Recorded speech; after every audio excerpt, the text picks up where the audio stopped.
Today we're going to go over my ultra portable winch setup.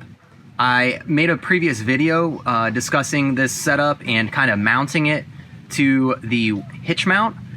In this video I'm going to go over how I have wired it, and I'm really excited because with these jumper cables this setup can work on any vehicle. I can use the jumper cables to run this off of any vehicle with a 2-inch hitch receiver.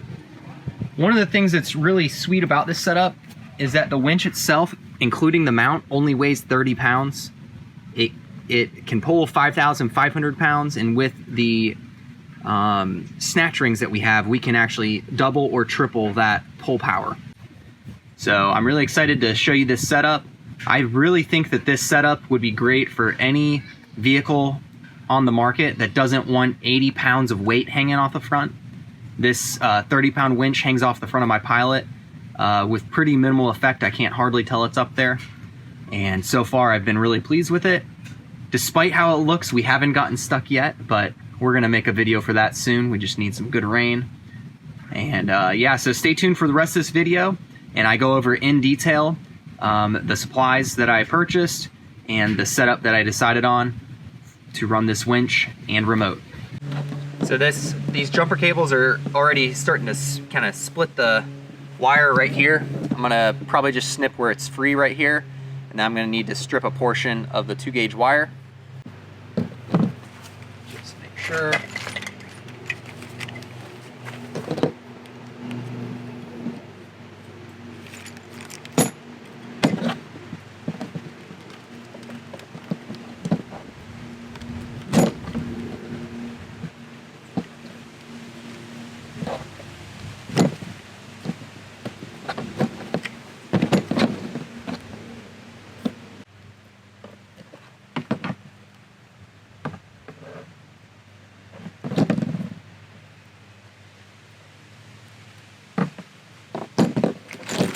Alright, so here's one of the moments of truth. Will these crimp ends even fit on here? They will, and they've got some room to spare. I'm going to have to figure out how I'm going to crimp these. I don't actually have a nice big crimper. I've got a hammer, I've got some vice grips, some different things that I'm going to try. Let me go ahead and cut the other side here. These end pieces would only be used if I decide to use the jumper cables in their original form. What's really neat about this setup too, that I'm kind of excited about, is I can actually disconnect the winch in the front, and I can actually plug my jumper cables straight into it, and I can actually use the jumper cables without lifting my hood, which, you know, I would never invest into this system to do that, but I just think it's kind of neat that it will end up being configured in that way to where I could do that, which is pretty cool. Alright, so that looks like a nice amount there.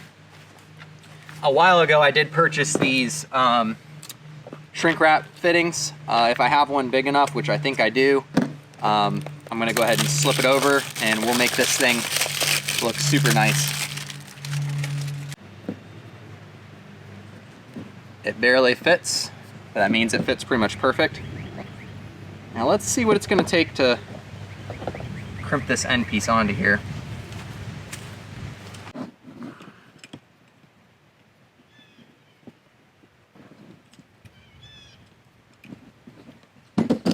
I think I'm gonna have to resort to the hammer and a screwdriver. So I'm gonna hammer this. I'll be right back. So just like that, I have the end crimped on there and heat shrink. Let's make sure it's in the right side of the plug and try to figure out how this fits in. It looks like it just pushes in and locks in, but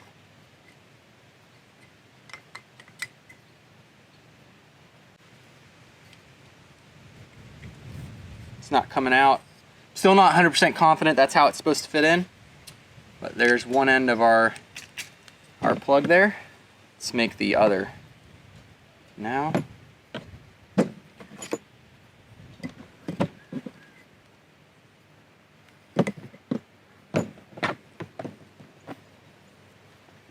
So I'm paying attention to the orientation of how that plug fit.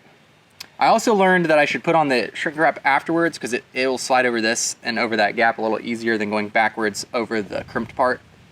So I'm gonna go smash this. I'll be right back. Got another nice connection here. So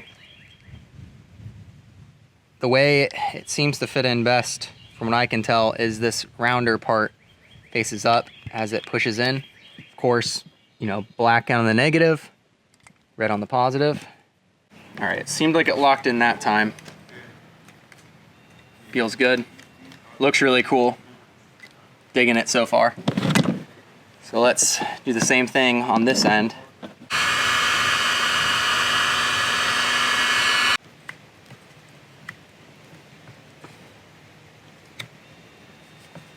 Okay. I'm still not 1000% positive that I have these going in the right way. We're about to find out, because I've never plugged these together before. Feels good. Okay, so I got the winch unhooked from the vehicle, and basically what we're gonna do is we're gonna add one of these connector clips, the power connectors, disconnects right here, and then we're gonna run from the battery to a connector clip that is bolted on probably right here to the top. That way I can plug it in and unplug it. As I was disconnecting it, I remembered how this works. So this is the remote plug that comes out. There's basically a approximately 6 foot length of remote line. This wiring harness was made for like an ATV or a side-by-side. So it's not perfect for a vehicle, but it basically goes from the winch, splits into a Y. There's a power connector that comes out with a fuse. You're supposed to wire this to somewhere on the car that only gets power when it's on. What I'm gonna do is actually splice in. I'm gonna remove this fuse, which has an alligator clip on the end.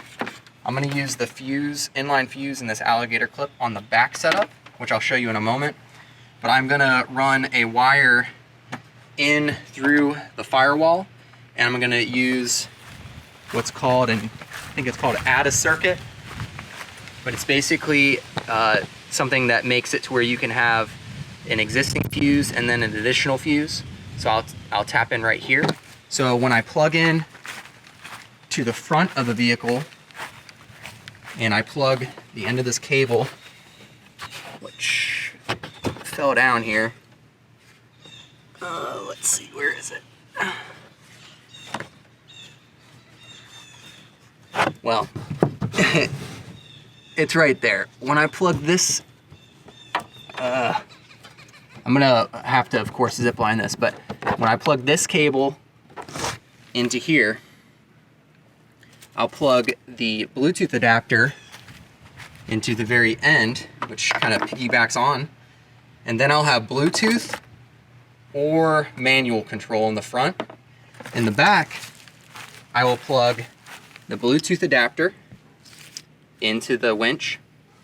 I will have this alligator clip tapped into the back here. The alligator clip will clip onto a 12 volt little extension that I'm gonna make in the back. I'll show you that in a moment. So basically I'll have a configuration for the front and the back. And in the end, like I said, I'll be able to move this winch to any vehicle I want, which could come in handy. I'll be able to run it from an external battery if I wanted to. Be pretty neat, but I'm happy with how this is coming. I think right now I'm gonna work on getting this, this power line through the firewall and get that add a fuse, add a circuit in. I might just tap into one of my existing add a circuits because I already have one. So as long as it's got, I believe it's a 10 amp fuse. If I find one with a 7.5 amp fuse. Interesting. Well, I'll just probably use my own additional add a circuit for that then. Now this setup, running the winch in the back, is kind of like a temporary setup. I don't plan on holding the winch on the back, and I don't plan on running it off the back, because most of the time I plan on going forward. through the trails. But this setup is really good because, like I said, all I have to do is be able to attach these jumper cables onto a battery, and then from there I have an end that I can plug into the winch. So as you can see, the power easily makes it all the way back to where their winch is. Now all I have to do is decide how long I want the plug to hang out from here and create maybe a way to fasten this. The rear setup will be more of a temporary or like just in case kind of setup, and then running it off the front is going to be the more permanent setup, which I think is going to work perfect.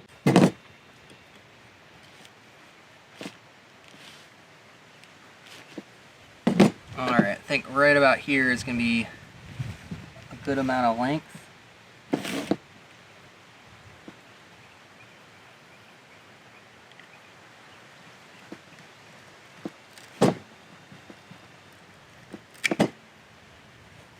Might try to do a different crimp technique this time. So I'm going to pre-smash this with the hammer, get it a lot flatter, and then I'm going to use the vice grips to try to get it the rest of the way.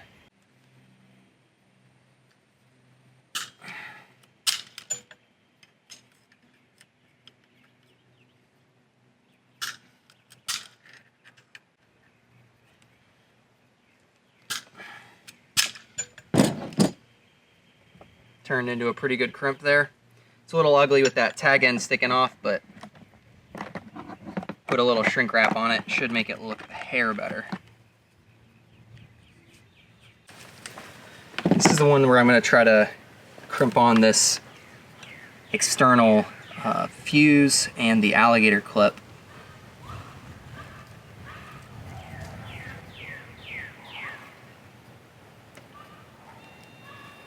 See what we can do here.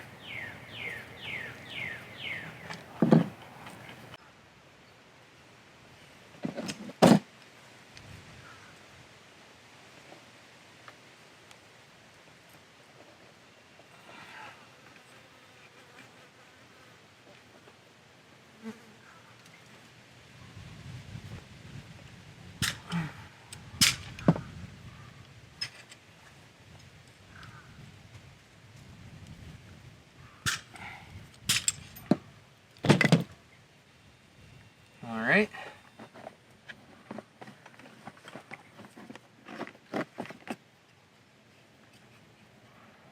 Looking pretty good there. Getting excited because we're getting close to one of the moments of truth here. Kind of adapting as we go here. I want to put something that an alligator clip can clip onto on the end of this. Let's see if the fitting's good here. This one looks good, I think.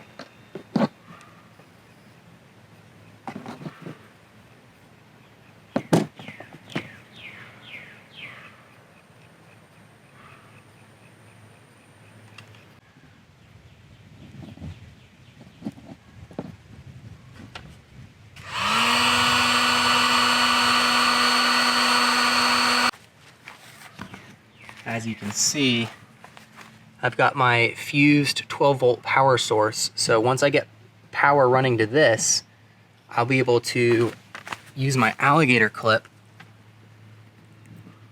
onto this to temporarily power up my Bluetooth hub here, which I'm gonna attach this alligator clip out the end of this dongle here. All right, I'm about to put this plug on here. Let's see if it works. Ooh, interesting. Gotta make sure this is oriented right. Colors. I like this one and this one. I like all of the colors. Yeah? All right, got that in there.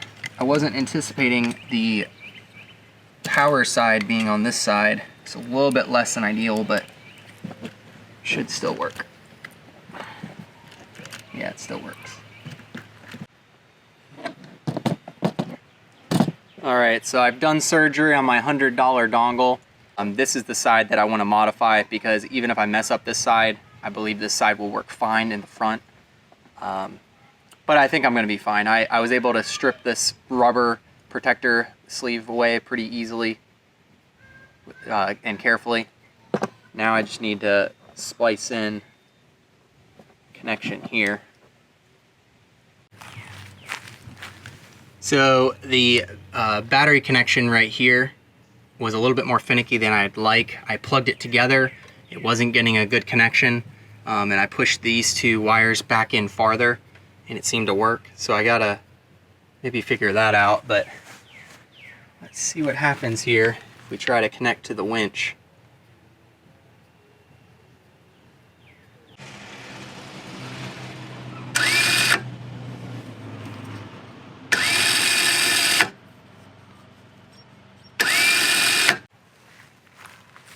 Alright, last but not least, we just need to make a power connector on the front here, and it should be pretty easy. I considered bolting the connector into here, but there isn't a super easy way to do it, and I think I might just kind of like being able to just set it back there anyways when it's not connected. We'll see though. But for right now, I'm not going to bolt the plug anywhere, and we'll just kind of see how it looks once I'm all done. Alright, so I just had a little bit of a breakthrough. Probably found out why our connections weren't doing very well in the back. The front side of these crimp-on end pieces has this sharp lip right here. You're actually supposed to shove it in so far that the lip goes over the piece of metal in there and it kind of locks in. And that's what you can see on this side. The problem is, because of my hammer crimping technique, which isn't the right way of doing it, the problem is that this piece is so wide that you can't hardly get it to fit in here. I have found a workaround. Basically, I take two pair of vice grips right here, and I fold it into a V. Once I have the V folded, I could use a screwdriver and push into here and get it to lock in. The downside is that it messes up my beautiful shrink wrap that I put on here, and I don't have any more, so I can't cut it off and just start over. But for each of my fittings that I've made so far, I'm going to go ahead and use that V technique and make sure I jam it in here.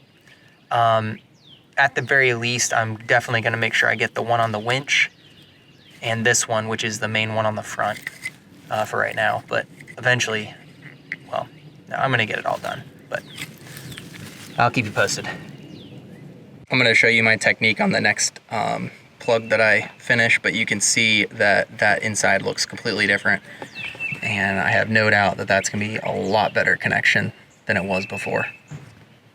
And I've got these rubber caps on,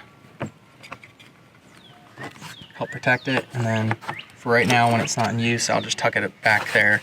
It can't fall between the radiator and my hitch receiver, just kind of holds it up. So this is a good example of the difference. You can see that those aren't nearly sticking out as far as the other one, and they still come out. You can still, well, not super easily. Let's see.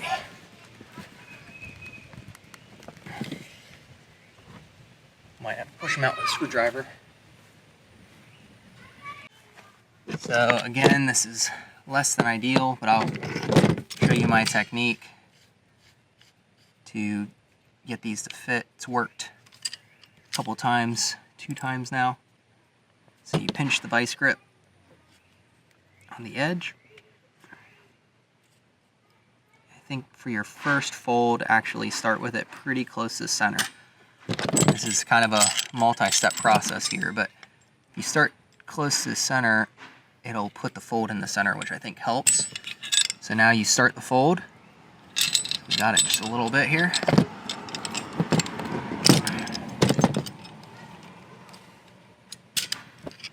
Now move your vice grips out from the center a little bit so you can get it to fold even more.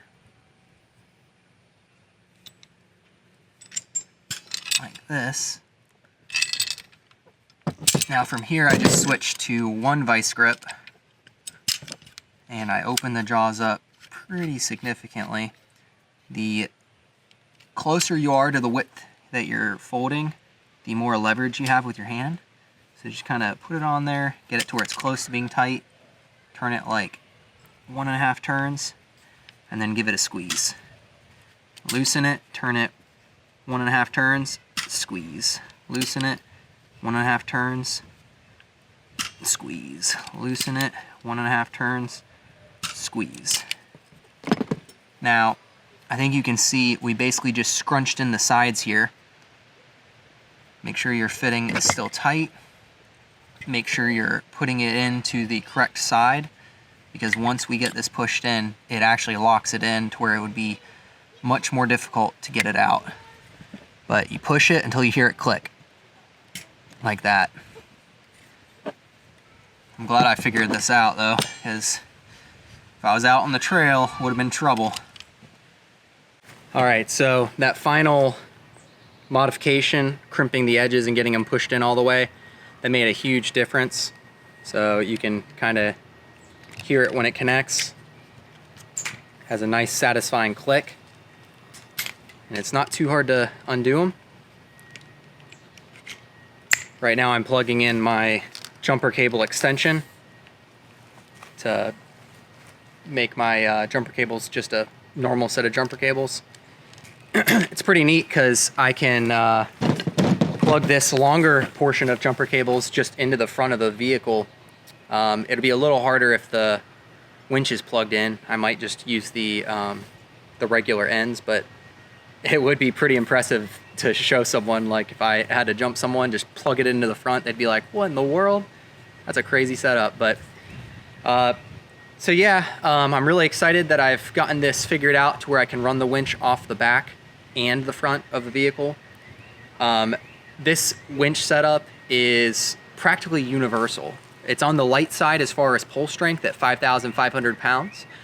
But as long as I use one of my snatch rings, which I have, I can double that to 1,100 pounds. And I actually have 2 snatch rings, so I can triple the force too. I'd be a little worried about my bumper just getting ripped straight off at that rate, but the beauty it's not really a beauty. Each time you use a snatch ring, you cut your distance that you're pulling, per minute in half. Or, if you use 3, it makes it 3 times longer. So you're not getting out of anywhere super fast, but when you have your recovery gear, if you're using like a hand winch or something like that, you're not getting out fast anyways. So at the end of the day, just having the option of a good tool to get out can mean everything. And I think that this winch that I've created is really versatile, and I think that it's gonna be a really good recovery tool for a long time. I think I've shown you guys this before, but just for those who don't know, I'm able to fit this entire 20-foot 2-gauge jumper cable set underneath my driver's side seat, which when I'm packing, for trips and stuff, or just loading out my vehicle, anywhere I can store stuff that's out of the way and, keeps the important things with you, that's a win in my book. Got a lot of stuff back here too. A lot of recovery gear. But that concludes this video. So far, I'm really happy with the setup. Now I just got to get out there and get stuck, but we're going to try to do that this weekend. So stay tuned for that video.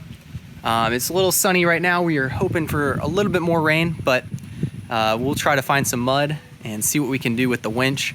I'm going to try to go off-roading with my brother-in-law with his ROV4 and a Ridgeline owner, so I'm pretty excited about that. I've actually never went wheeling with a Ridgeline before. If you guys want to support this channel, there's a couple free ways you can do it. You can click like, subscribe, you can share it with your friends. There's another free way that actually helps me a little bit more directly. If you just bookmark the Amazon store link below and just use that as your main entry into Amazon, I actually get a little bit of kickback from anything you guys buy. Consider buying something from the store itself. They're just recommendations of different gear that I use. And then if you want to support me more directly, you want to see the channel grow faster, see the rigs modifications increase, and basically just, you know, provide a little bit more help, consider subscribing to my Patreon channel. If you subscribe to a qualifying tier, you'll get this shirt. It's a Honda shirt with the Honda J35. It turned out really well. And we're going to be coming up with some new shirt designs soon, so stay tuned for that as well. Thank you guys for watching, and stay tuned for the next adventure.